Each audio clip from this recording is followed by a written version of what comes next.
the sorrow.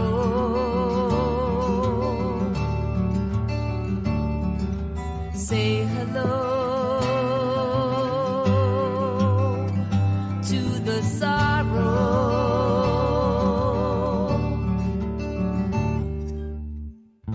And with a sigh and these tears that I cry, oh my friend, oh my friend, oh my friend.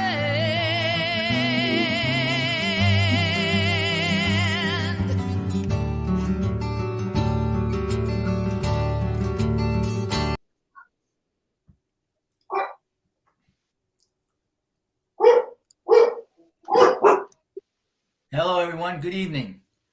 Welcome to the Last Goodbye Dash Book Heroes of America. I'm your host, Johnny Pizza Fratangelo, along with my executive producer, Nicole Fratangelo Barati, and our commentators, Ralph Narciso and Ray the Stingray Schnitzler. Tonight, we're going to do something different. Rather than our usual show about honoring a veteran or a police or a fireman, we want people to get to know us. So, because we're just like you people out there, we're not famous movie stars or whatever. We're just average people, and everybody has something about their own self to tell. So we're going to tell you about us so you get to know us a little better. And we'll see who wants to go first. Ray, do you want to go first, or Ralph? Yeah, I could go first. Okay. Go for it. So my name is Ralph Narciso, and I grew up in the Bronx. I was born in the Bronx on a road called East 217th Street, right near Allerton Avenue. Anybody knows where that is. And we lived down there probably until 1963 when we moved out. We had a great house. It was a two-family. My father rented the upstairs to my uncle, and everybody was family. It was a great place. You could go out at night.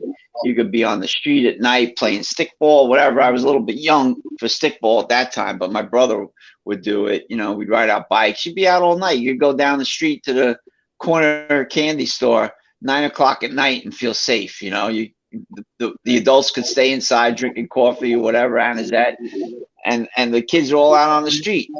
It was just a whole different Bronx back then. But the Bronx became what it is today. It was getting that point, and there were, the 60s were a hard time. There was a lot of race riots and things like that going off. So I actually had one in our street. We had one in our street, and it affected my mother really, really badly. And she said, we got to get out of here. So my father, he worked at General Motors, and every time he had to, go to General Motors, he'd drive long distances. So he was always, looking for something closer. So this was before the Tappan Zee Bridge was even built on the Hudson River, which connected Rockland and Westchester counties. He was looking up there, back in the 50s, for homes. And then when they said they were building that bridge, he was like, wow, that's it. We could live there. I could drive right across the bridge to Tarrytown, and it's perfect. So we bought a house up in Rockland County in West Nyack, New York. Nice home. I think that time, that was 1963. It cost $17,000 for a 3-bedroom raised ranch, right? 17 grand. And I think at that time he was probably making about $3,000 or $4,000 a year. So it sounds like, not a lot, but in terms of what he was making, my dad, it was a lot. So it was a great little community of people. It was called Green Tree Estates. And I met some of the friends that I still have today, lifelong friends, we don't, same thing though. It was safer than the Bronx. I mean, you could stay out till midnight or past and just ride around the neighborhood, go wherever the hell you wanted. It was great. So from that point on, everybody got a little older. There was the high school years, which it was a good time for me. I did a lot of sports and stuff like that. I liked wrestling. I played a little football. I was always about right in the middle when it came to sports. So had a lot of fun, all us kids, and it was just a great place to grow up. That then came like the 70s. And of course, that was, the early 60s and 70s. We all lived through Vietnam, which we know, John served over there in combat. And, it wasn't really affecting me. It was something that, it was there, but it was so far away. It was in this foreign land that no one in our group had ever experienced that. We never been through World War II or nothing like that. This is the first real war that we were part of, kind of part of. And then I knew older people like my friends, older brothers who were being drafted, and some were signing up. And my brother, who was older than me, he was ready. He was just about ready to be drafted. So what he did was he joined the Air Force Reserve. He actually went up to Stewart Air Base, and he was accepted. The day he was sworn in, when he came back down to Rockland County, in the mail was his draft notice. Right. And we all know where that would end up in Vietnam. Just like in John's book, The Last Goodbye, he tells that whole story in the beginning, how he felt that he was going there no matter what, him and his cousin Tony. So then it started to affect me. I was like, wow, my brother came like this close, to going there. And you were hearing stories about people coming home with body bags and like so many people getting killed, and it was just horrible. So then the other side of it was the protests, you'd see in the streets, the protests on TV of people protesting on the college campuses, and who was a, conscientious objector who was fleeing to Canada to flee their country. And, it kind of hit me hard. Like, why would you run to Canada for, because you're being asked by your country to serve, the whole thing was against communism. That's what the cause of the American cause was, to go there and to prevent another country from falling to communism. Our enemies were the Soviet Union and communist China. We didn't want to see that happen. So that kind of got me too. I never knew anybody who was a conscientious objector or someone who fled, and went to another country. So we went through life, just, seeing that. And for me, it came down to, I think when I graduated high school, I was 17. So the next year I would have been eligible for the draft. So that was when they had this lottery. So the lottery was like, they pick a number, and it was almost like a game show. It was the weirdest thing. They pick a number and they put that number on January 1st. On January 1st, if your birthday was January 1st, that number, say it was 100, you'd be the 100th person to be called. And all of age men in the country who were born on January 1st were the 100th in line to get called. So I sat there in front of TV with my mother, because my father's working the midnight shift at the GM, and I'm watching this thing and then picking the numbers. Finally, they get down to my birthday, and it was 100. I think it was 113 was the number. So I would have been the 113th group called to the draft, which, if the year is 365 days. So I'm in the top third, third of the being called. So almost a guarantee that I was being called for the draft. So now I'm really getting nervous. And that night I went out, met all my friends, because we're all the same age, and we're all sitting in the car like freaking out because what number did you have? What number did you have? And we're like, a lot of us had high, low numbers. So we were going, we were going to Vietnam. Where else would you go?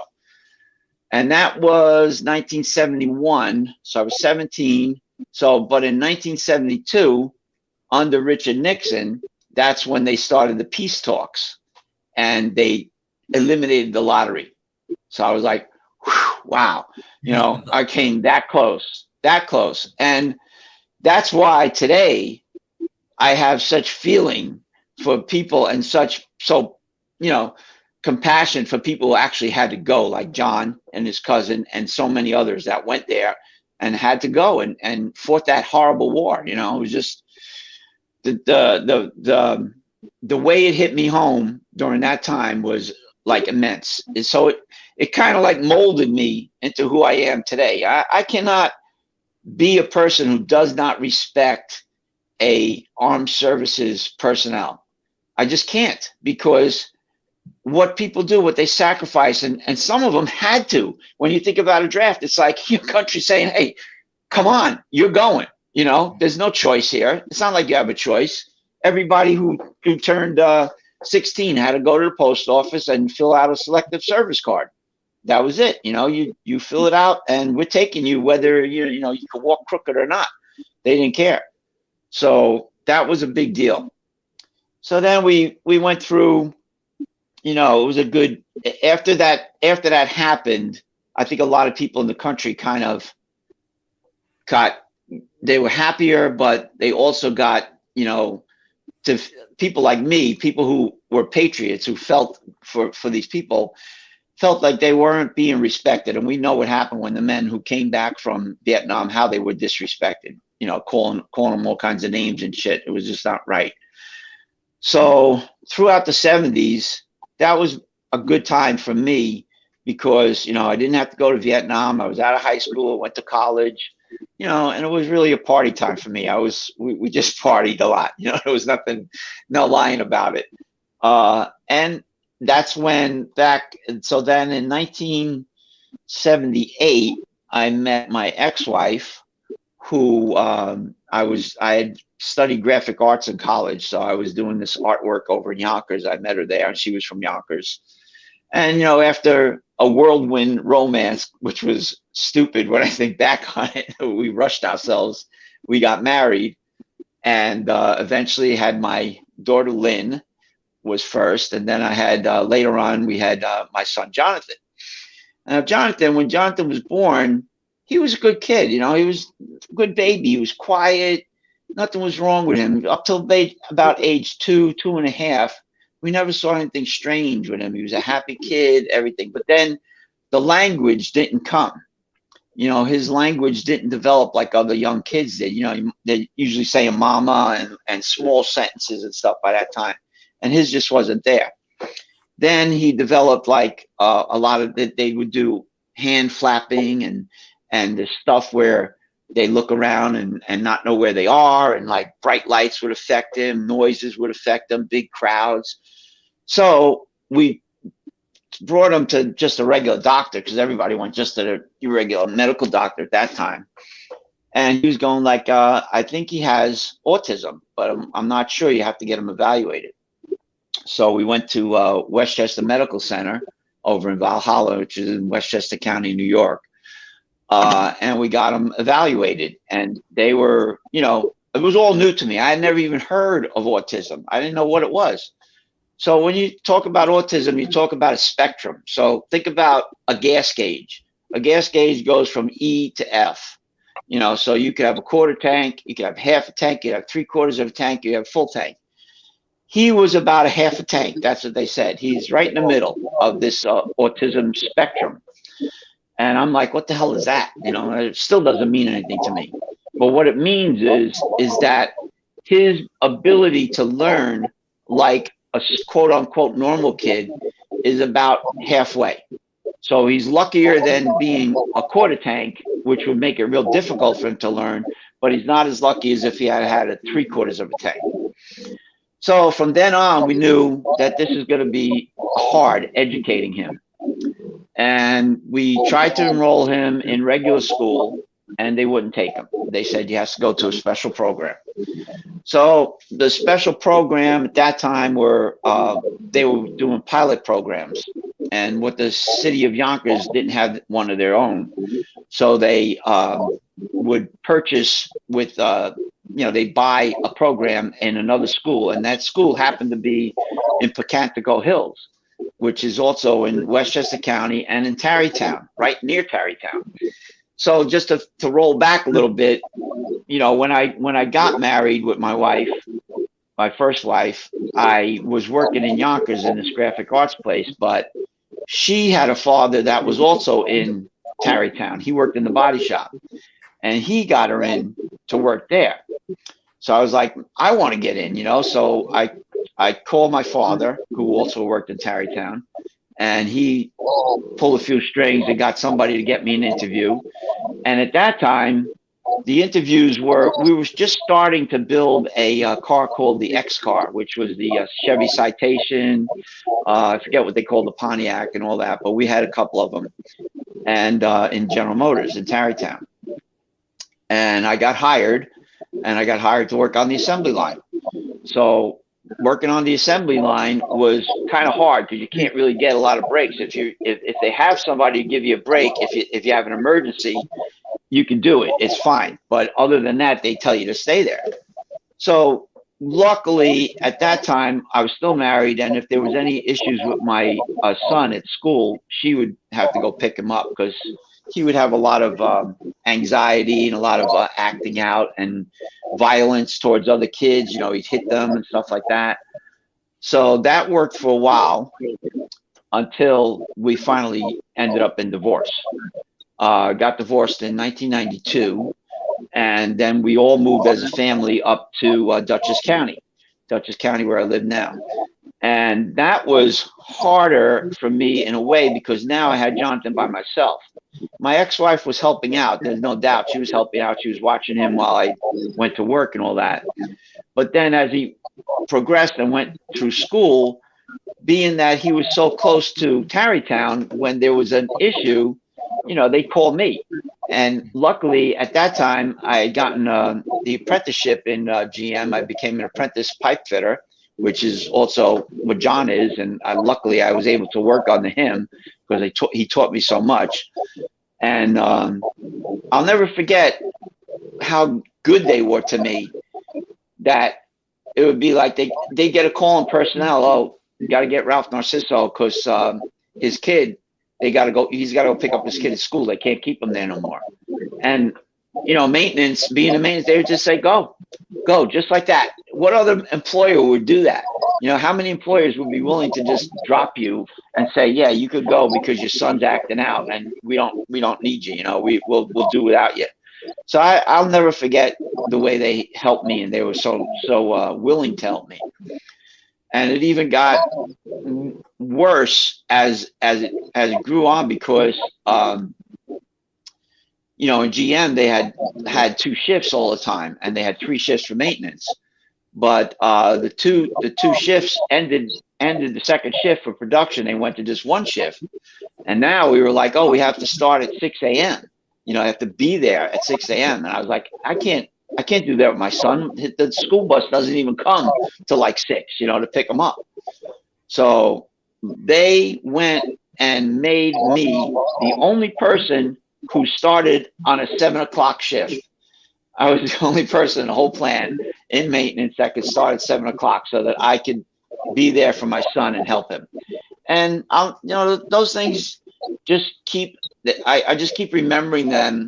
And I remember how all the people who I worked with, all the mechanics, all the support personnel and maintenance, the management, everybody knew, you know, they kind of like knew what I needed for this kid. And he needed a lot. I went through hell with him. I sacrificed so much of my life to do what this kid needed to get to where he is today. And where he is today is miles away from where he was when we started with him.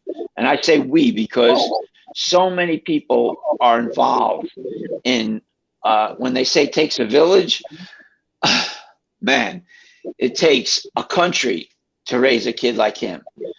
I had his teachers, I had behavior specialists, I had all kinds of physical therapists. Everybody was personally involved and would come to my house so that they could like kind of train me on the things to do. Like when he would get violent or start to injure himself, they call that self-injurious behavior, SIB, and how to hold him, how to grasp him so he didn't hurt himself and you didn't hurt him. And those things were just like, it was just phenomenal. I have so many people that I can mention here, but you would never know. It's like getting up, it's like getting up to accept an Oscar. And it's like, I'd like to thank, my list goes on, and it's everybody. It was family members. It was John. John was there to help me so many times. It was people like him that were just concerned and showed true human compassion, which made my life with him so much easier. And it continued like that until he was old enough to be placed in a group home, and he wanted to go. He was getting very edgy living at home with me. He wanted to be more independent. And that's where he ended up. He's been there 10 years. He's 36 years old. And his life at the group home is phenomenal. He lives in a cabin, a log cabin home that's beautiful up in the upper northern Dutchess County. That's all country. He has his own master bedroom suite with his own shower, a walk-in closet. I mean, he's got it great. And the staff, just want to put on a side, not talking about my life, but the staff that work in those group homes are highly underpaid. They're overworked, and yet they still do it. And those are people, those are true heroes. Those are American heroes. People that give of themselves to help children like him and adults, because he's an adult, let's face it. There's people, everybody thinks, okay, you got an autistic kid, he's a kid. No, he's going to grow into a 60-year-old man at some point, and it's not going to be pretty if he doesn't have that support. And, and that's where I am today. Today, I'm happier than ever. I'm remarried to my beautiful wife, Maria.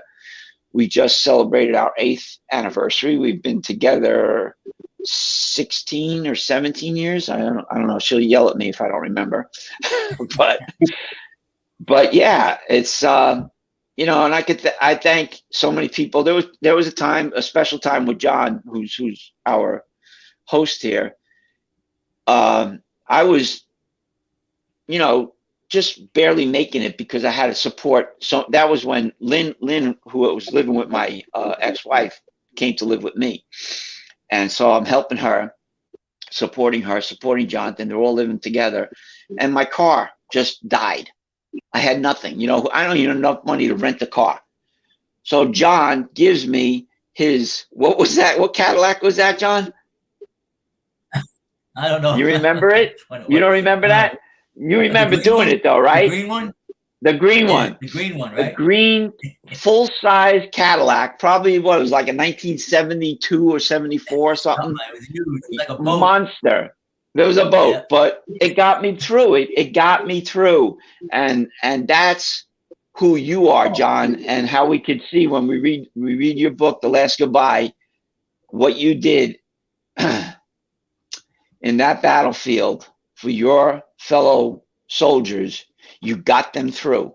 That's a famous line in the Poseidon Adventure. The movie The Poseidon Adventure with Ernest Borgnine and Gene Hackman. And Gene Hackman's yelling at him, "Get him through, Roku. You get him through."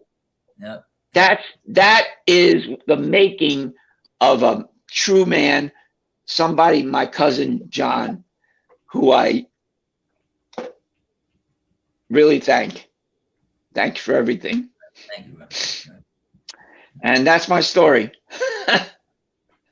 We always thought you were a hit man. I thought you were a hit man. We get into that.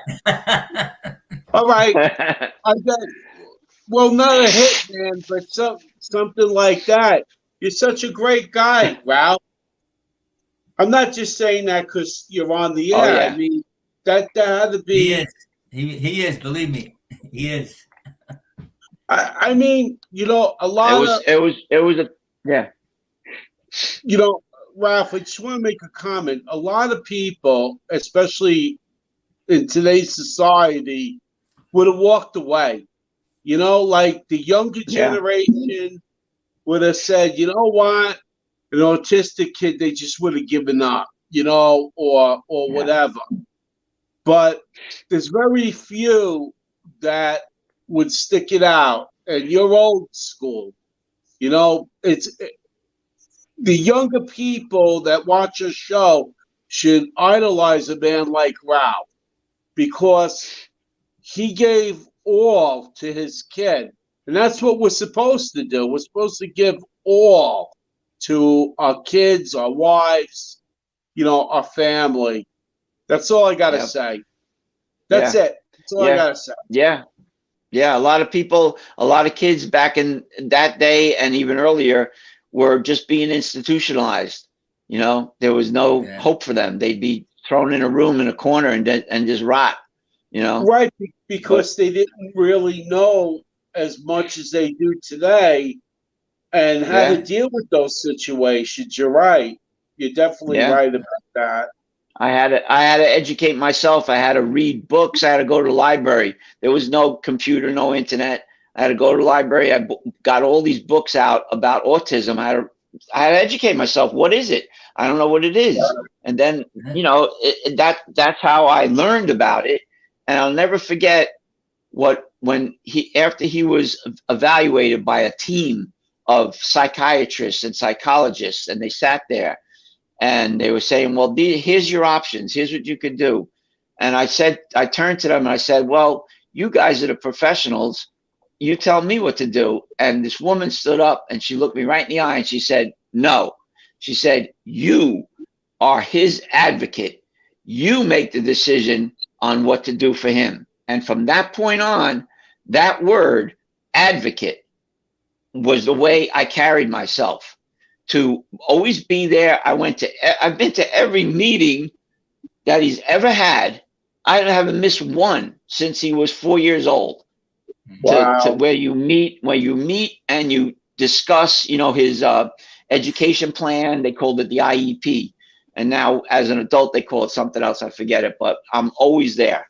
I'm always there. I never miss a meeting.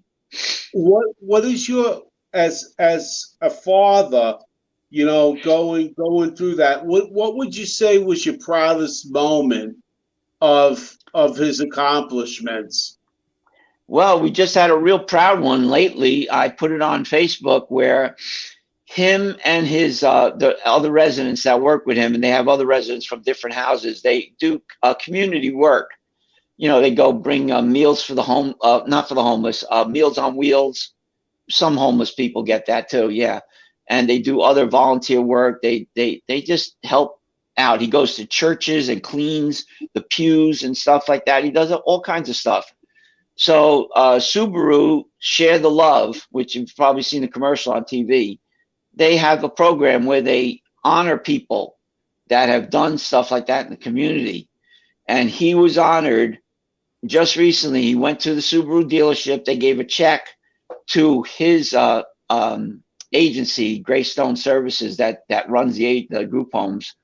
And he accepted the check for them and was honored for his work. That's great. So yeah, so that's the proudest moment that I've had, to see him go from a kid who was scared of. There was a fan in our elevator in Yonkers that he hated, and we had it. You know, it was a 6-story building, and we lived on the 5th floor, so I had to, you know, use the elevator. He'd be so scared. Finally, I got the super to give me a key so I could shut it off when he was in there, and he'd be. You know, so all these things I did for him to get him where he is today, and all the other people that surround him helped him. And to see him accept that check like a normal kind of person, you know, he's standing there, right. He's got a smile on his face, he's shaking their hands. That was the proudest moment. That's great.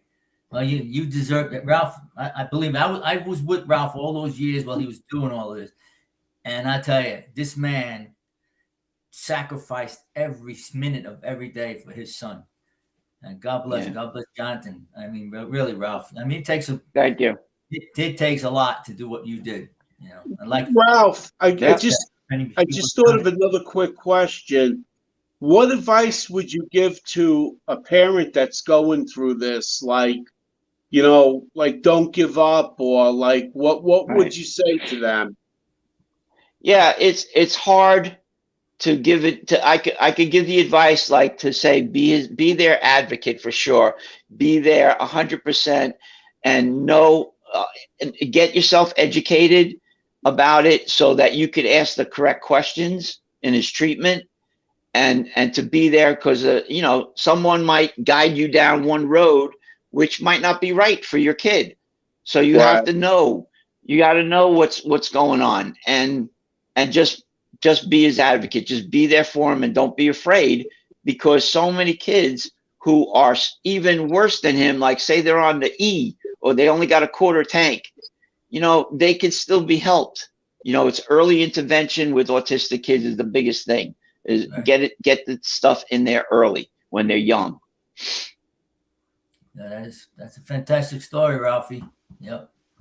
And one thing I Thank want you. to, Yeah, you had told me that Jonathan is in this facility, this, you know, the log cabin that he's at, and you said like he's in right. charge. He's in charge of a whole section, right? He's like the leader. Yeah, he's what he is he's the highest functioning resident there. So the other kids, the other people, they're all adults, some of them are real low functioning, where they're nonverbal, they don't even speak. And actually, there's only one other person in the facility, in the group home, that speaks, you know, actually could carry on a conversation. And she still isn't as high functioning as Jonathan. You know, Jonathan, he could go into stores, he could pay for things, he has his own cash, he has his own debit card. I mean, you know, the responsibility that he has now, that I would have never believed when he was 4 that he'd be able to do that. You know, he won't ever drive a car for sure, but he's a great passenger in a car. He could tell you, he's got this memory that's unbelievable, and the ability to calculate, where if you tell him the date of your birthday. So my date of my birthday is August 18th, 1953. He'll tell you that I was born on a Tuesday. Yeah. Right. If I tell him Franklin Delano Roosevelt's birthday, he'll tell you what day he was born on. That's amazing. And it could go back. It could go back to and it's not memory, because how could he memorize a calendar from 1842? Yeah. It's not. They didn't even have one. So it's an ability to calculate in his head in a matter of seconds. In a matter of seconds, it's amazing. Yeah. You know what, Ralph? So they say people who go ahead. What? No, you can speak. Go ahead. No, what I was gonna say is I think, like, you can learn, like, people say, well, no, these kids have the ability to teach us, like these kids with learning disabilities and the tasks. I think that they're a great teacher to us, you know, in perspective of they try hard and they never give up, and you know, and you know, I think that what we need to do is to reevaluate ourselves and spend time, you know, with these type of kids, and try to help, maybe get involved in volunteer in a hospital or volunteer in a home, because these kids need people like Ralph and Pizza and Nikki. Yeah. You know, you know, that's what these kids need. You know, I think they need a little bit of love. Yeah, they do. They need a lot of love. And there's a term that they use for people who are autistic, a lot of them, maybe not all. They call them neurodiverse. So what that means is their brain learns in a different way than a quote unquote normal person would. They have different pathways in their brain to learn things. You know, the brain is split into 2 hemispheres, one, the left and the right side. Because I believe it's during the birth, during the development in the mother's womb, that these pathways are not connected like they are in some people. They just don't get connected right.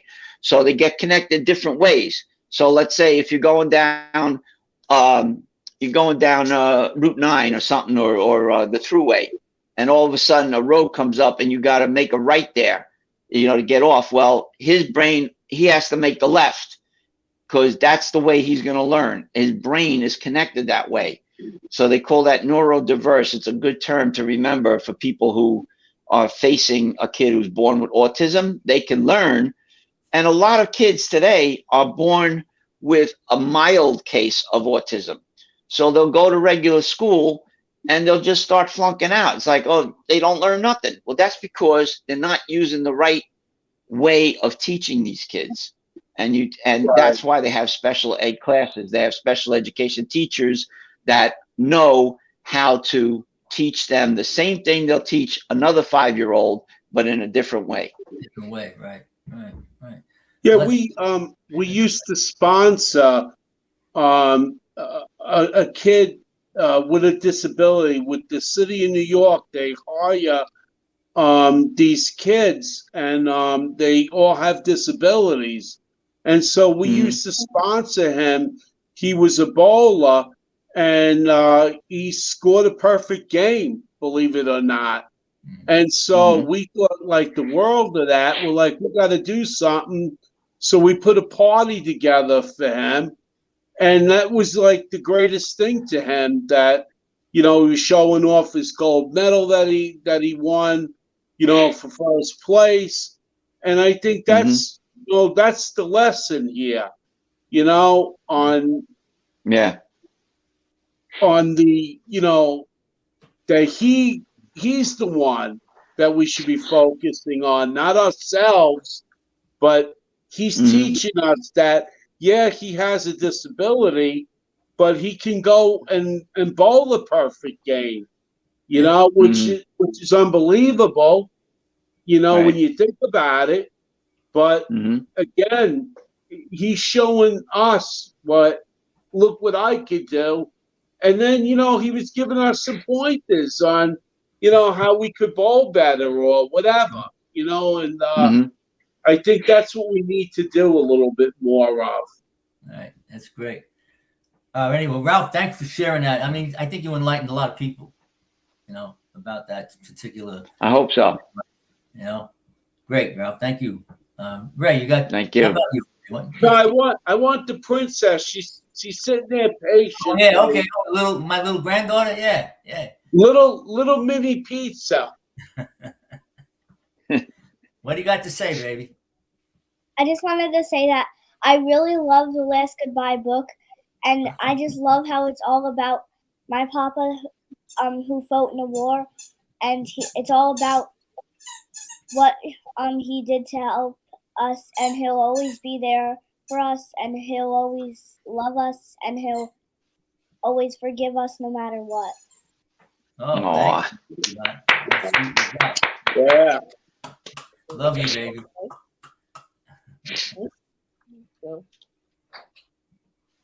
Thank you, sweetheart. She's something else. Thank you. I'm telling you. Yeah. It doesn't, pizza. It doesn't get any better than that. No, it doesn't. Else. Yeah. And this is not staged, ladies and gentlemen. This is not staged. No. What could be better than that? Nothing. Nothing. Not even the submarine sandwich. You can't even compare to that. Right, princess? Whenever we have dinner, she says the grace. It's unbelievable. Oh, good. You got to see how she says it. It's amazing. There's one more thing. Me and my papa always do puzzles together. Either when we come up to New York to visit him, or he comes up for us.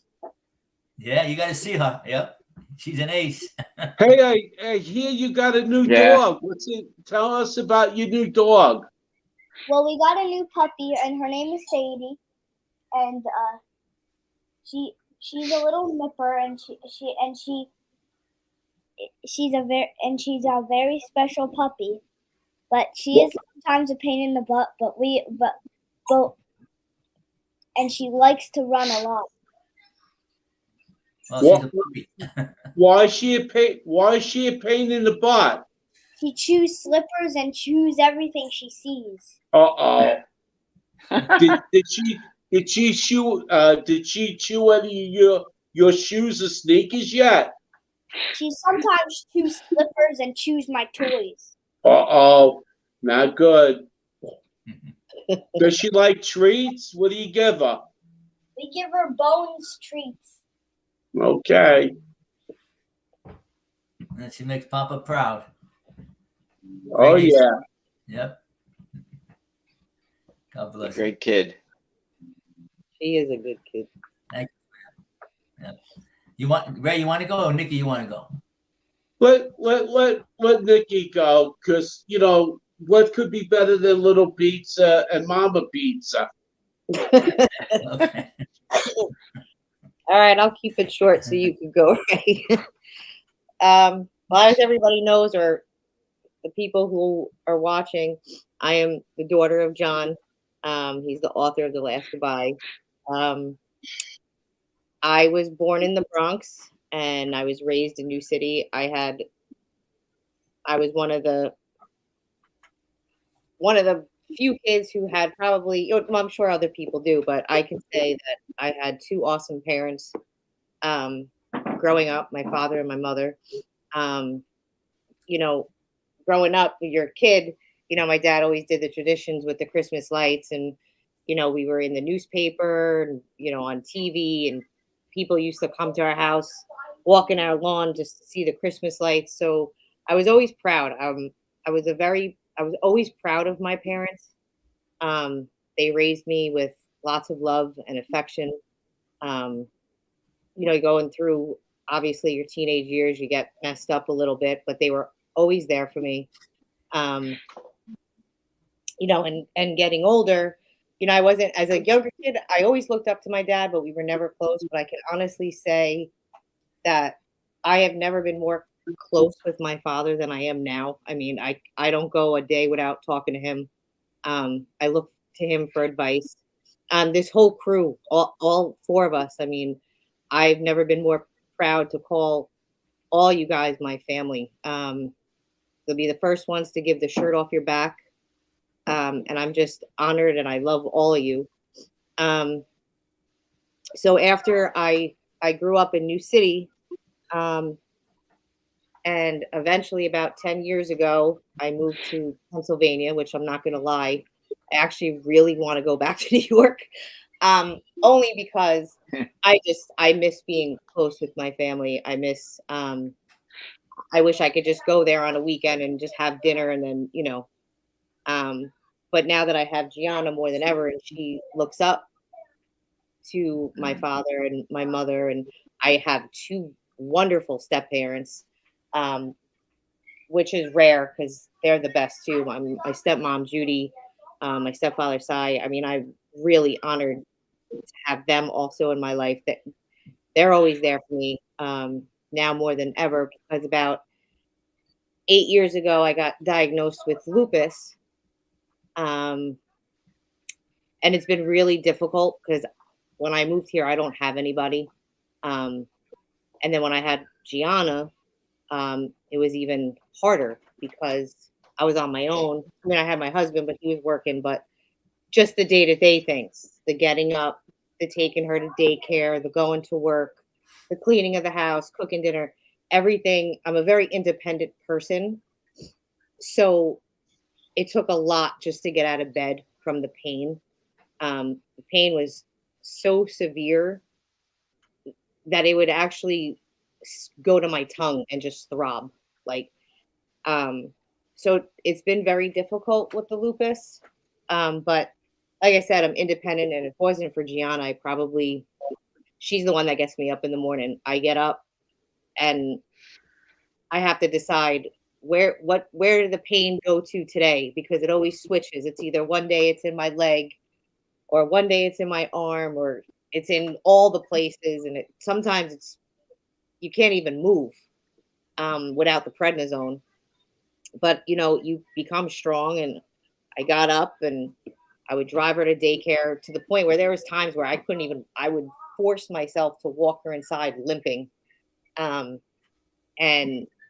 you know, you just pray that that prednisone kicks in fast enough. So as the years go on, I was in remission for a little bit. And then lupus just took over. So it started to attack all my joints. I lost my hair, which is why you guys see me wear a hat a lot of the times. The daily struggle is not only do you deal with pain, but you deal with the mental aspect of looking at yourself in the mirror. And from the prednisone, you see your face blow up, your hair is gone.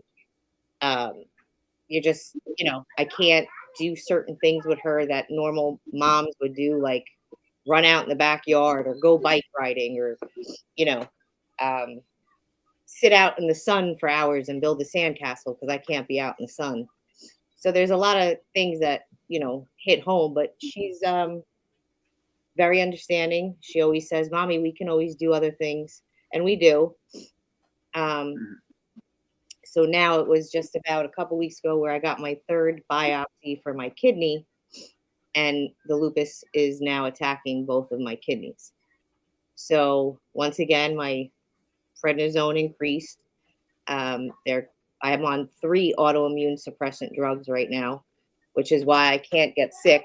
But for some reason, go figure, the last month I've been sick. So it's really important because unfortunately on this medicine, viral infections could be fatal to me. So I have to just kind of be precautious where I'm going, who I'm around, because my thing is I want to see my kid walk down the aisle one day.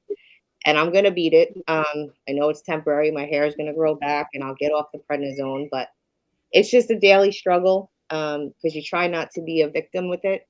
And you try to, you know, not be down, but it's like, it's so hard because you say that. And then the next day you wake up and you're like, God, this freaking hurts. Because the pain is just so severe sometimes that it just takes your breath away. I mean, I don't know if my dad remembers, there's one night, it was so bad. I was crying and it took a lot. It takes a lot for me to cry like that. And the pain that just went through my body, and I'm talking from head to toe, was so bad that I actually wanted to kill myself. I really did. Like, I mean, I wouldn't have because of her, but I'm just saying that's how bad it was. And I'm just lying in bed and I'm crying because I couldn't move. And no matter which way I moved, it just felt like every bone was breaking, every joint was being torn apart, every muscle was just horrible. And I just wanted to go to sleep and nothing worked. I mean, I took 60 milligrams of prednisone. I took 3 Tylenol. I took everything. And I just prayed. I was like, just please let me go to sleep and wake up, you know, with it not as bad. And I did. I fell asleep. Gianna actually happened to come in my room and she started rubbing my shoulder and she goes, don't cry, Mommy. It's going to be okay. And she just kept rubbing my shoulder.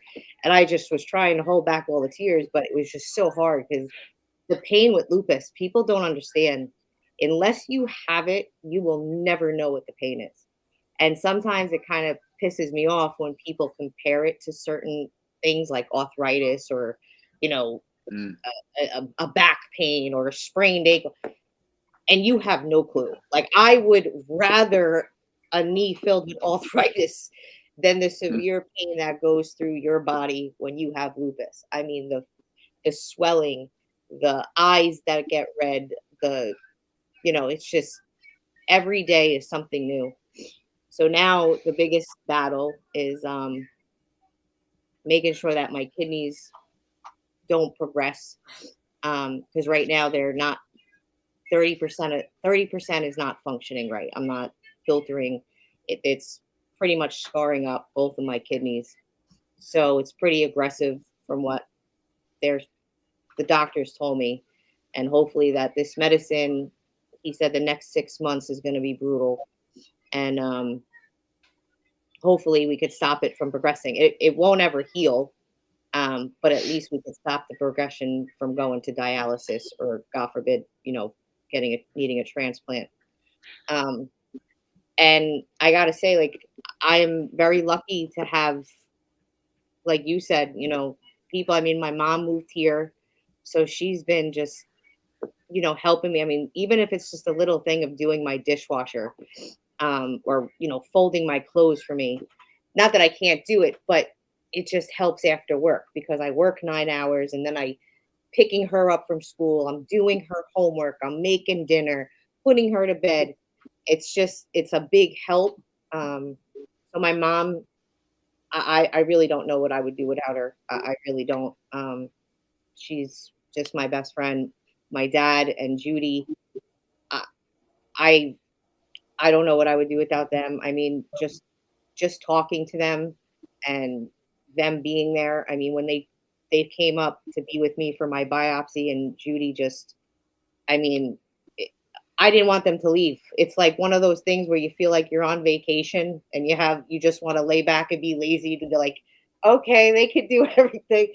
I mean, I couldn't ask for better parents. And I'm very lucky.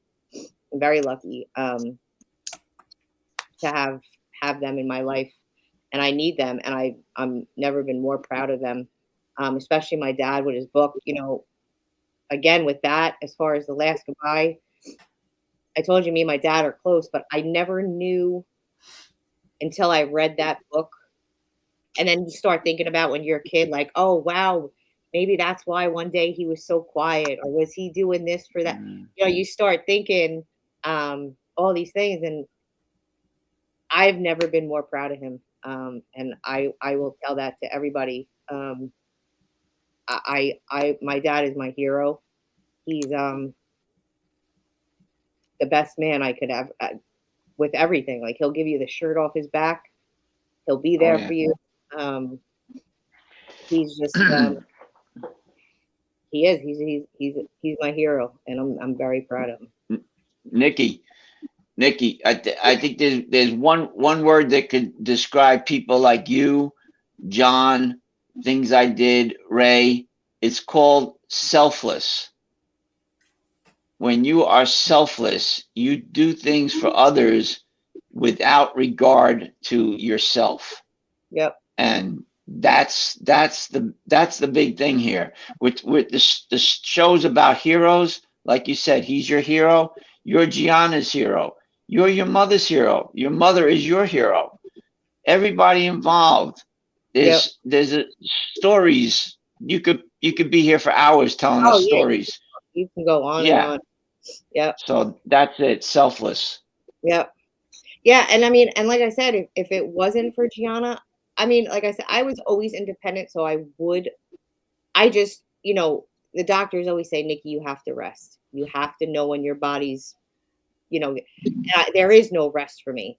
But I think I have to start being a little selfish in a way to rest. And I mean, she understands, but I'm just not that type of person because I worry about her.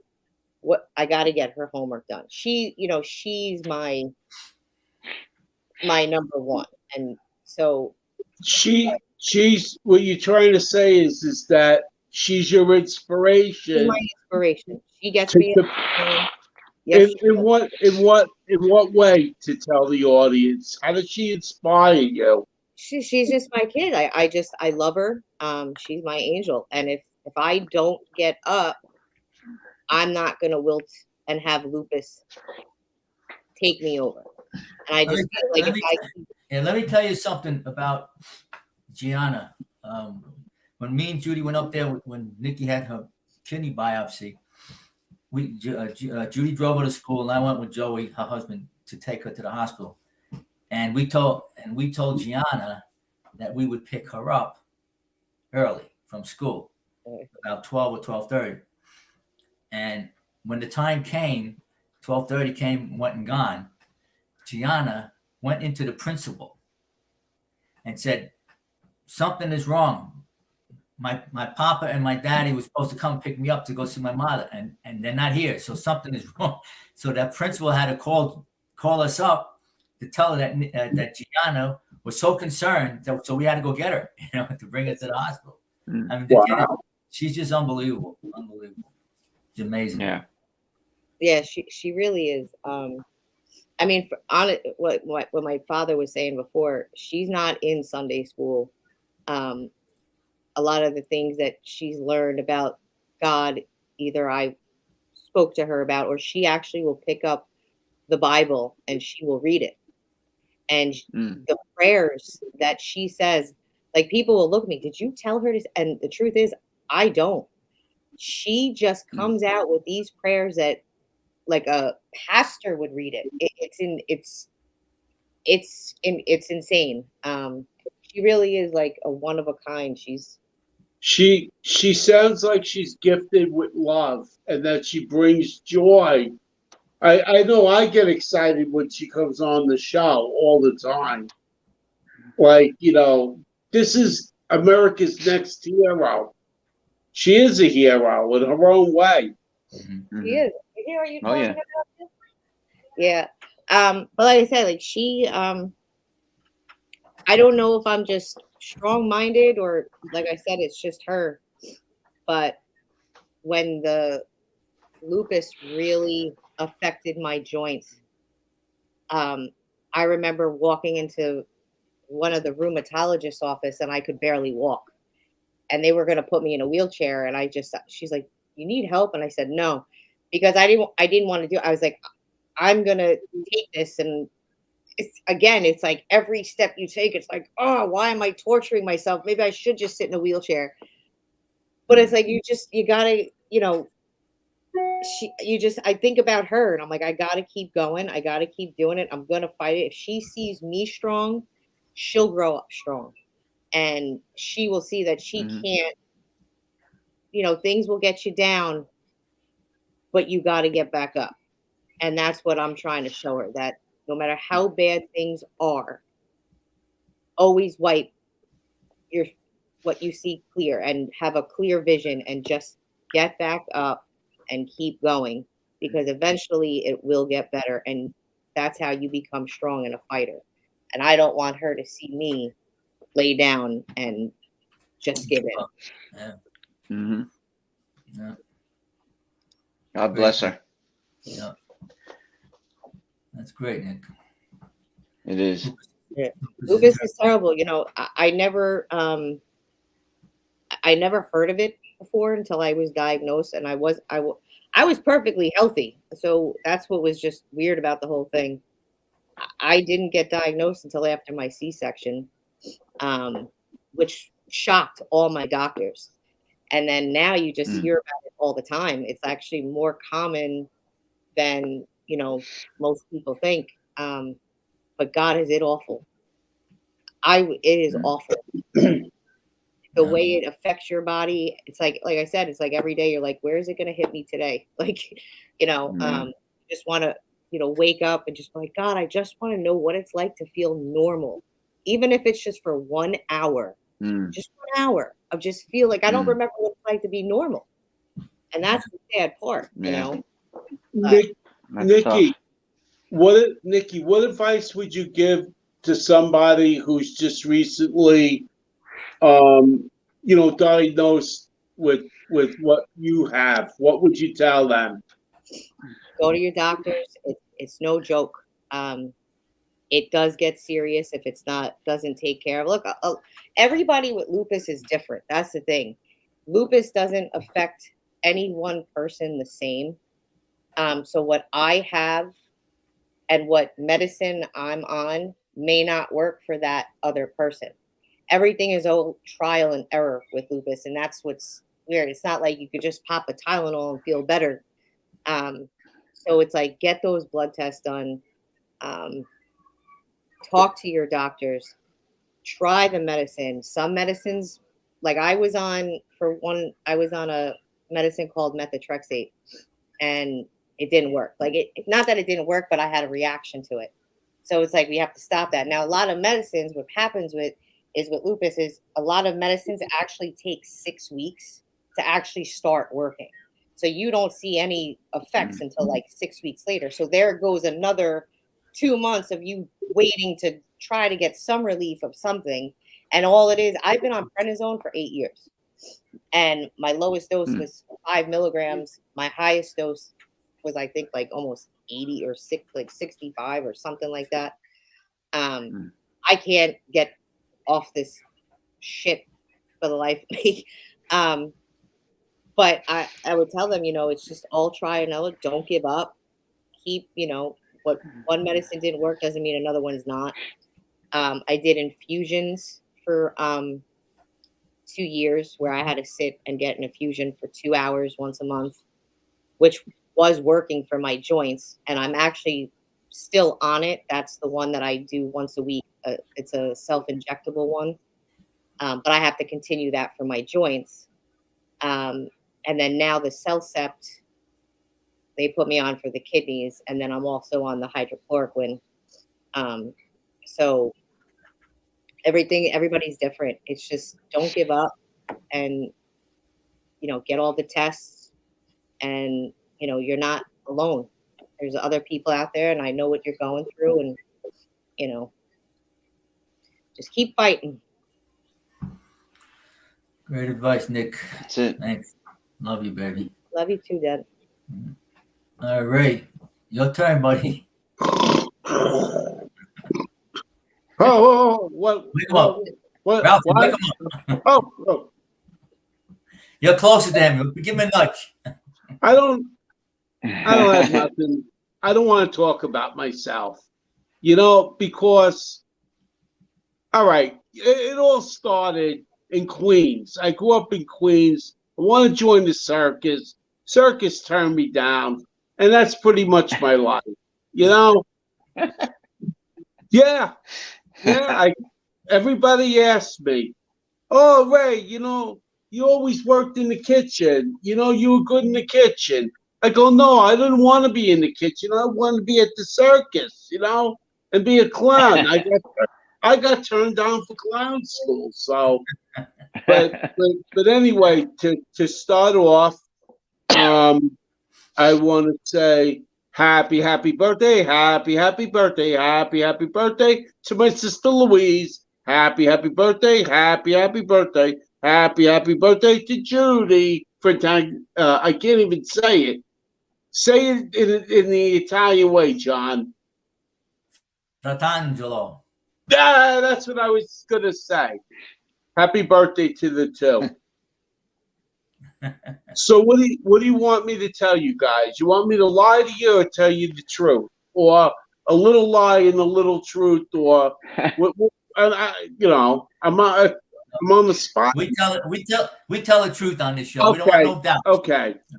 Okay. So, all joking aside, I grew up. I had a rough life growing up. There's 5 boys and 1 girl. There was 6 of us. So my sister Louise, which today's her birthday, she was the pride of the Lions. There were 5 boys. I was the second oldest. I had a brother, Tom, and we grew up. My original last name was Mazzina. I was Italian. My father was from Sicily, and he was Napolitan.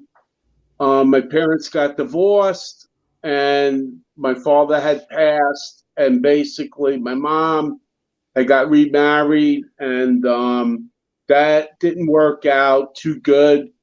And so my grandmother raised us as kids, and it was good, in that perspective way, because, when you grow up and you have a bit of a rough life, which is a good thing, is it makes you see the other side of the fence. That when things are good or something good goes in your life, you appreciate it more. You appreciate life. You appreciate the cup of coffee. You appreciate the clothes on your back or the food on the table. And, it was tough. Would I do it again? Absolutely. The bond of me, my brothers, and my sister is beyond I could explain on the air to people. And that's why, I joke around, and to make this show fun and to be myself, because I believe that God has given us all a chance. And so we live in so much sadness and tough times in life that, we need that laugh, we need that spark, we need that go, and it was so bad at that point in my life when I was a kid growing up. It was a good thing though, because again, you saw things that you didn't see before, and I always wanted to do good. I tried to do the best I could. Growing up in the neighborhood, I grew up in Ridgewood, in Queens. Because you always have that conflict with the neighbors. You go on the other side of the street and you were considered Brooklyn. On my side of the street was Queens. So if you were on the Queens side, you were a Met fan, which I wasn't. I was a Yankee fan, so I should have been on the other side of the street, but I wasn't. But growing up, you were like, you were from Queens, and like you were proud. I'm from Queens, or I'm from the Bronx, or I'm from Brooklyn, or I'm from Staten Island. And growing up in the neighborhood, I was kind of like, not the greatest kid, but me and my grandmother and my brothers and my aunt, we just tried our best to do what was right. And I'm very proud of my brothers and my sister. And you know what? Anyone that says, "Oh, you have a great life," don't lie to people. Tell them, be honest with them. Let them know, that we're not perfect. Our families are not perfect, but we do the best we can, and we try, and we're not all perfect, and that give that chance to that person, give that person a break. And so, to make a long story short, then I got a little older, graduated high school. Always wanted to be a master chef. I worked in kitchens, and worked in some of the best restaurants, but like I wasn't really happy, and so I met my wife, Anne Marie, which I'm married 25 years. Best thing ever happened to me, because I probably would have either been in massive trouble, or I probably would have been in prison, or both. So she kind of changed my life and the way I thought and the way I was doing things. And I'm just so grateful, I left that. Back then I was working at a major restaurant. Back then I was with a friend of mine. His name was Dave North, which was a good friend of mine growing up in the Sky John Seminario. And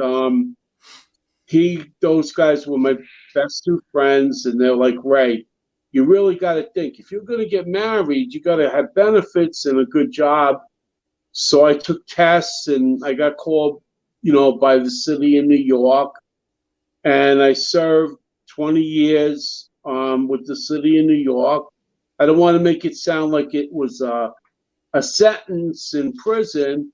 It was tough. It wasn't an easy job. You're working for the mayor and commissioners and high-level people. It was very political, but I got through it. I'm a 9/11 guy. There's nothing I would do for a fellow man or anyone that's in need. I don't think about it, and that I would do anything it takes, especially for younger people or older people. I would give up anything to give life, because life is a beautiful thing. and we just take so much for granted every day, pizza. You know, the simple things that, you know, we're simple people, and like we're not born with silver spoons. Like you look at Ralphie's story, you know, you look at Nikki's story, you look at Pete's story.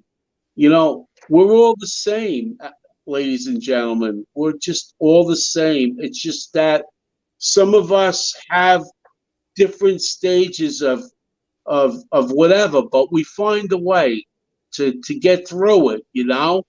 And so if we all can put our heads together, you know, and just move forward, you know, forget about yesterday, you know, and forget about the day before. Think about today, tomorrow, and the next day. Like, just think about what's going to happen an hour from now. And don't let those little things in life sweat you, people, you know, or don't let all these medical things get the better of your brain, you know. We can do this, you know. If we can send a man to the moon, then we have the ability to do anything. And so we have to start thinking like that, not just as American people, but just as people in general, that we're going to move forward, and we're going to make our lives and everyone else's lives a better place to live. That's about all I got to say, to be honest. Ray, I want to ask you something. It's great, Ray. Yeah, you've done a lot for people in your life, okay? And there came a time in your life when you got paid back, okay? I want you to tell the people the story about that. When you had your trouble with your heart, and what your brother did for you.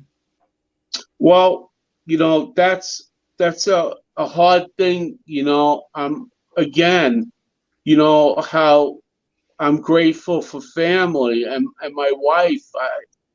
I felt like when I was in the World Trade Center, like a lot of our listeners know, I always talk about how grateful I am to be alive, to get out of the tower. And then, you know, I was with a priest. His name was Father Jim. And, you know, we just got out. You know, we were just able to duck into a little area. But the effects of afterwards, you know, which anyone would have done what they did, any American would have done what they did. And it did bring a lot of sickness to me. I had health issues, breathing, lung, lymphedema in my leg. I had both my knees replaced. I had a double bypass surgery. Then I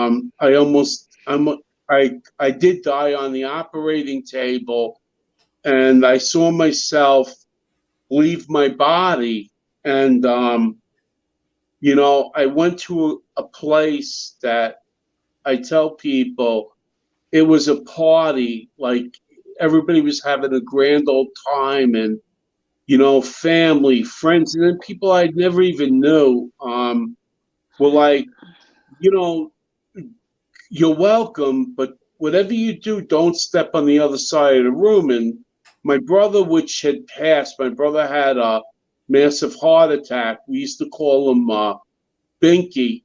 He said, Ray, he goes, as much as I love you and I want to pull you over, and he wanted to pull me over because everybody in my family knows he was a practical joker. He wanted me there, but it just wasn't my time. And basically, he told me it wasn't your time. And I could see myself leaving this. It was unbelievable, an unbelievable spiritual experience of flowers and trees and party and food. I'd never seen so much food. My God, there was food all over the place and drink, and people would dance. It was just unbelievable.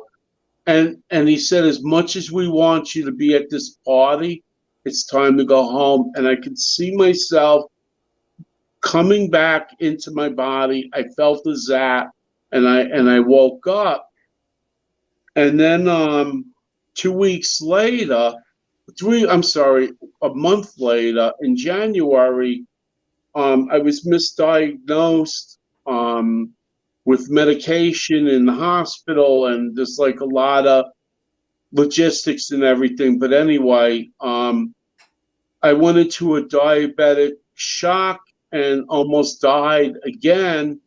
My wife called 911, thank God, and she got my brother, which is a Port Authority cop. He's just retired, and her and my brother administered CPR on me and revived me. And again, family to me isn't everything. It's the only thing, And so my sister was out here, my brothers were out here. Like, the family couldn't do enough, and I am so grateful for family and friends, and just to give that chance. And I do a lot of volunteer work because I can't work, but I volunteer. I do the Knights of Columbus, my council out here in Scottsdale, St. Patrick's. And I also belong to the St. Patrick's Gentlemen's Club, which also is like the Knights of Columbus. We do different charitable work for the community and people, because I believe that God has given me another chance, and I want to give back to people. And, I was very lucky to have met you guys, especially that, Pizza, that you gave me a chance on the show. I'm very grateful for that. I look forward to be on the air. I look forward for people commenting, whether they like me, they hate me, or or if I do something crazy, it makes them laugh. That's what I'm all about, and I'm just glad to be part of this family. I mean, you guys have taught me so much, especially you, Pizza, on how to be a hero, and not like I don't like to brag, because I think that most American people would do what we do. You go in, you do the job, you don't think about what the consequences are going to be, and you just do it, and get it done. And then tomorrow's another day. You don't think about, the risk factor, But there's nothing like a situation, though, when you are in dire straits and you don't know what to do, and you can make somebody laugh just to make them forget about that second of fear. There's nothing like laughter. I think that's the best pain medicine on this planet. Is Excuse me. is to have that. Right. I mean, Great, Ray. You guys. I mean, I joke around. You guys can ask me any questions you want. I'm letting you know, ladies and gentlemen, yes, I wear underwear. And I'll tell you, it's Hanes, okay? Briefs, and it's white. So if I'm letting everybody know, if there's anyone that wants me to strip tease or anything, those days are over too. I'm 58 years old. I can't do these things no more. But, Your character, Ray. you know what? I love it. I love being on the show. This We love having you on the show. this means the world You're to an me. hour and I 20 can minutes. I can say I'm happy that you and I were introduced, because I consider you part of my family. I mean, you've been there for me a lot, and just through our little talks. So I appreciate you, and I am sure glad that you are here with us. And I just, you know what, Nikki? I look at myself, and I'm not comparing myself with anybody, but I look at guys like, just like I never knew this story about Ralph, about his kid. And so something like that to me is so inspirational, like you forget about your pain, you forget about your fibromyalgia, you forget about your blood pressure, you forget about everything. And it's like, wow, man, this guy, look what this guy did, and so I hope that's what we can bring to people, that you can do this, because we can do it, you can do it, and that we're like you guys. We're not like born with a silver spoon where we got $2 or $3 million in our bank account. No, we live check to check, or this and that, and a little, you get a little meat in your spaghetti here and there. Ladies and gentlemen, that's what I'm saying. Well, We're just like you. Right. We well, did. Good, Ralph. Yeah. I think we could say that about every one of us here, that we're all pretty strong personalities, and we've all done things in our lives where I didn't know. I know what lupus is, but I didn't know the nitty gritty, like Nikki just laid it out to us, and that's what everybody should be taken from what she said, is that you don't know the details until you hear it from the horse's mouth. Same thing with you, Ray. Same thing with you, Ray, being a 9/11 survivor and all the things you went through. And then to go to John, and, John, I worked with him, and I talk about selfless, and talk about not wanting the true meaning of a hero is someone that doesn't brag about what they did. Until I even read his book, I knew nothing about the battlefield experience, what he went through. I knew that he was injured. I knew that he was wounded. I didn't know the nitty gritty details until you get to know the person. And I think Right. what we have to take away from this is a lot of people in life, a lot of people in this world don't know what other people are carrying with them.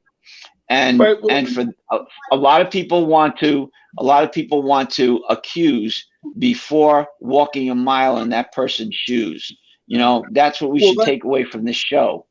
The next thing that I want to say that's important, which Nikki brought out, but I just want to iterate in a deeper voice, is that because a person looks healthy doesn't mean that they're healthy. Right. You don't know the aches and pains that they have every day, or the struggles that they go through every day. Right. Like I used to Or the get that mental all the anguish. time. Where's on my job, where's your medical note? I get that. You're out a couple of days, here's the medical note. So one day I said to somebody, let me ask you something. Do you know every day when I wake up what I do? And they're like, no. I said, then how do you know how many aches and pains I have? Well, who are you to determine that?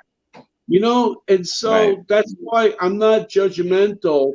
If someone says they're sick, they're sick. I'm not a doctor. And even if I was a doctor, I think I had enough wrong with me in life to know that this person's sick and this person needs help. Right. So, yeah. It's funny. Yeah. I'm sorry to interrupt. Before my dad goes, tells his story, it's funny that you brought that up, because I have a really funny, well, it's not funny, but when I was driving Gianna to daycare, now when I sit with when my joints were affected, if you didn't feel it, but when you stood up, it's like that agonizing ache that you just want, like, oh my God. So the parking lot of her daycare was full, and the only spot that was open was a handicap, because I knew I wasn't going to be able to walk the parking lot. So I was like, oh, who's gonna? Now I know I shouldn't have parked there, but I was like, just being that the way I was that day. So this lady, and it was a mom, comes out and she goes, "You know you're parked in a handicap, right?" And I said, "Yes, I know." I said, "But there was no other spots." And I said, "I was only 2 seconds." Because I knew I was wrong, but I just at that point was in so much pain that I just didn't care. She's like, "Well, you shouldn't be parked there." So she actually started arguing with me. We actually got into a big fight. Right. I looked at her, I said, "Technically, I am handicapped because lupus is actually considered a handicap. It's a disability." Right. Which Yeah. you are eligible for a plaque. Right. But I never took advantage of it, even though now Right. I probably should. But so she goes, "Well, you don't look handicapped." And it's like right there, it's just like, so now it's funny because a couple years later, my dad will tell you when it started to affect my skin. Now I got scars all over the place. And if I had it then, I would have been like, okay, well, then what's all this then? But I let it go because it's Right. just naive of people being the way Ignorant. they are in today's world. So Right. it's just, and it's what you Hey, say. Don't I hear judge. what you're saying, Nikki. I hear what you're saying. Yeah. That, you know, Hey, this- excuse me, everybody, because I gotta go get my phone charger because my phone's about to die. Keep going. This is why I wanted this show, because look, there's 4 of us, 4, and we all have different stories. That our lives were not perfect. We didn't walk through lives tipping-toe through the tulips.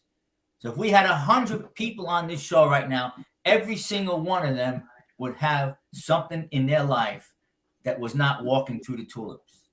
Okay, so this is why a show like this helps people to realize, wow, you know, we're all the same. We all have something that doesn't make life easy, whether it be physical or health, all right, or mental, all right.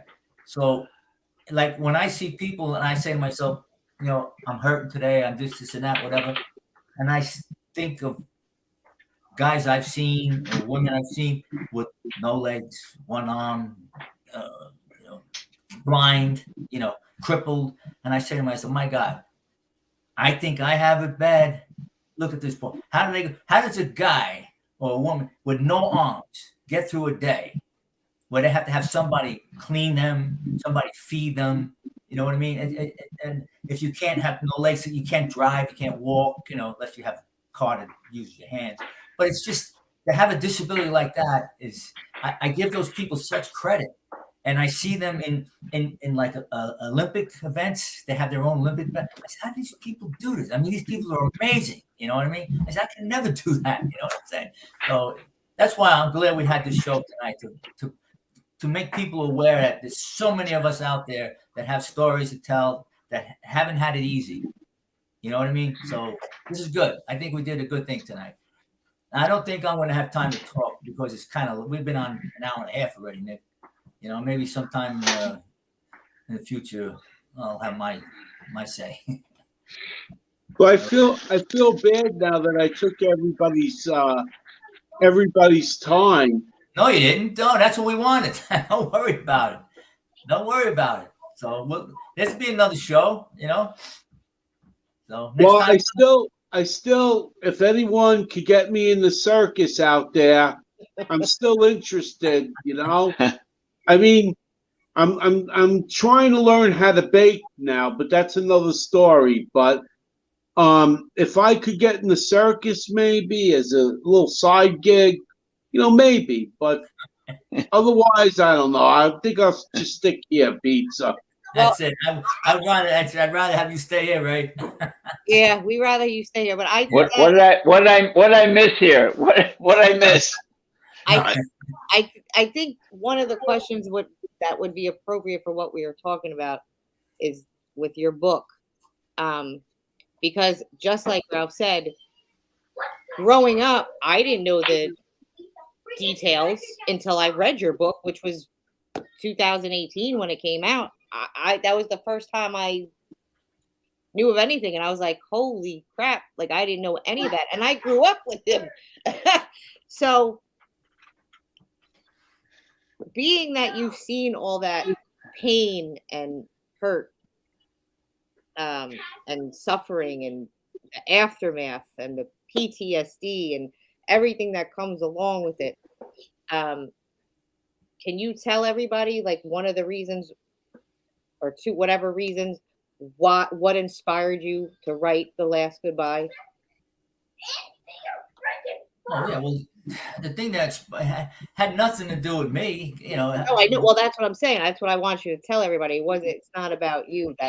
That's why I'm saying I think it's good that you say it during this show because. Well, I'll just say that because it's getting late. What inspired me to write the book was my cousin Tony when he was killed. You know, that we grew up together and we were together. We went to Vietnam together. We were drafted almost together 1 month apart. Then we went to Vietnam together, and him getting killed, and then coming to see me the night found out he was killed to say goodbye to me, to shake my hand. That's what I said. I got to tell this someday because that was real. I mean, he really came to me to say goodbye, and I said, one of these days I'm going to write a book. This is my story, and this is what's going to be on the cover.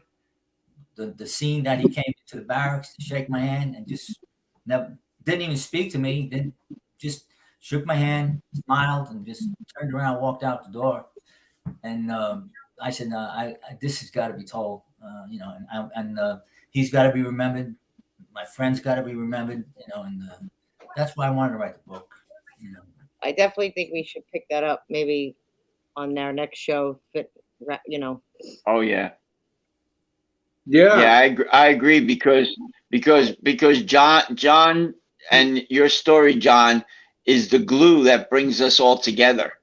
Absolutely. You know, it really is. Yeah, we wouldn't. We're you know. okay. Yeah. Thank you. All right. You know what, John? And I wouldn't have learned how to broadcast either. I'm winging everything for it. Yeah. Yeah. to think that you're doing a show about it. That's amazing. Yeah, never thought, right? John, I know that you're modest about this, you know, and I know, like, because I've told you a couple stories about a few of my friends, you know, about like not being afraid to talk about what happened and this and that.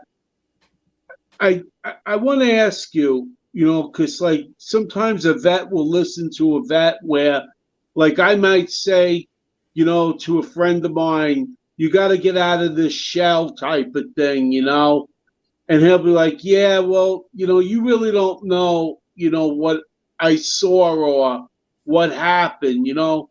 What could you tell them, Pete, for them to open their eyes? Like my friends that I can't open their eyes, what would you tell them?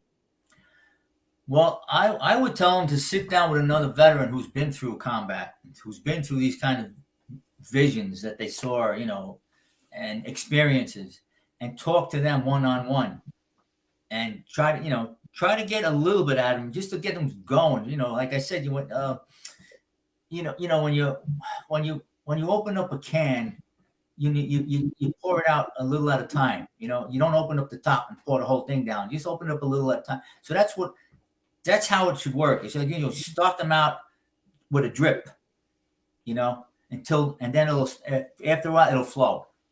I've seen it happen to many veteran friends of mine. They didn't want to talk about anything, and now they talk about it now, and it makes them feel so much better. You know, I understand that a lot of these guys, they've seen even more than what I've seen, you know, and it's, but they should not go to their graves holding that in. It's not right. Right. They should let it out. Not only that, they're doing, not only to help themselves, they're doing other people a favor by telling them how bad the atrocity of war is. You know what I mean? Right. Let them know how terrible war is. Maybe more and more people know that, they start thinking, wow, war is horrible in English. There's no getting around it. You know what I mean? So people could start talking about it.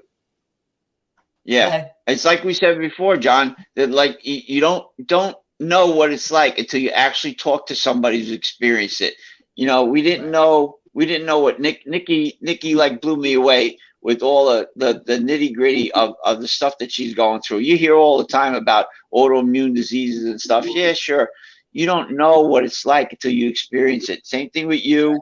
When you put down in your book, I hadn't really talked to you in like about 20 plus years. Right. And then all of a sudden the book appears on Facebook and I'm like, what? I told you right away, gave you my number, said, John, you have to call me. That's it. And Ray, with what you've been through too, you don't know it until you hear it from the horse's mouth. I think that's the theme of the show. And John, you got so much to share. I mean, it's just incredible. Thank you, Ralph. Yeah. But you know what, Ralph? I think that John's modest. Like any true veteran. He does what he's got to do and gets out. But those are the true heroes. Who do these things. And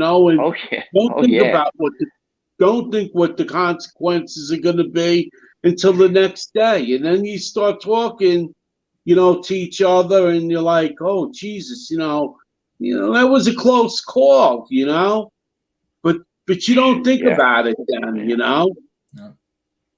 Yeah, I think there's a whole nother show. There's a whole nother show here, and what the three of us can do after John tells his story and how we could react to it, because I mean, let's just keep going over it. You say modest. Yeah, I could tell you stories from GM, and I'm sure Nikki could tell us stories from her life with John, and you could tell us stories because that's the theme of that whole book. That whole book is just I think someone who. Part Go two. ahead. Now, I'm sorry, Ralph. I was going to say to piggyback off, pick it up as a part 2 on our next show. I totally agree. Totally agree. Yeah. Well, if the audience agrees, yeah, be sure. Yeah, we need more time. We've been. This is like what, an hour and what? I don't know, It's an hour but and a half. we could definitely do it another show. Yeah, we're about an Yeah. hour and 40 minutes. Yeah. We better call it quits Yeah. tonight. All right. Hey, this was great. I mean, this was really. I think this was a good thing tonight. All right. We'll do I it think again. so too. Yep. Oh, great, guys. I want to say God bless everyone. God bless you people out there for coming and tuning in. Please tune into our show every other week. And in 2 weeks from now, we'll have another show, and we'll see what we're going to do. If we have another guest, or if we continue this. There's my book. Appreciate if you would get it. Yeah, that's great. Thank you. Yep. All right, guys. Have a good night, and God bless everyone. All right. Love you guys. Have a good night. Good Sounds night. good. Everybody, good night, night. Thank you for everybody. sharing your stories. I really appreciate it. Yep. Great. Thanks. All right. Have a good night. All Have a right, good God bless. night. All right.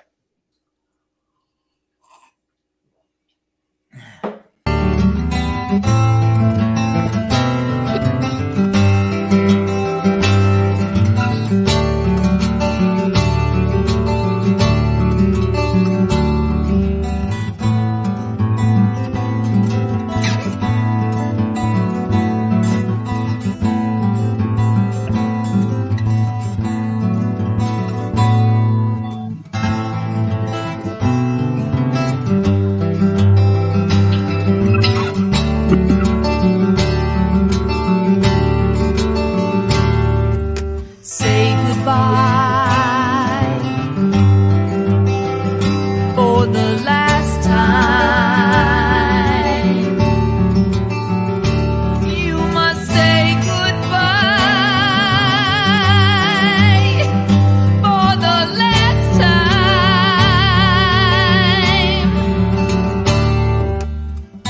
And with the sigh and these tears that I cry, oh my friend,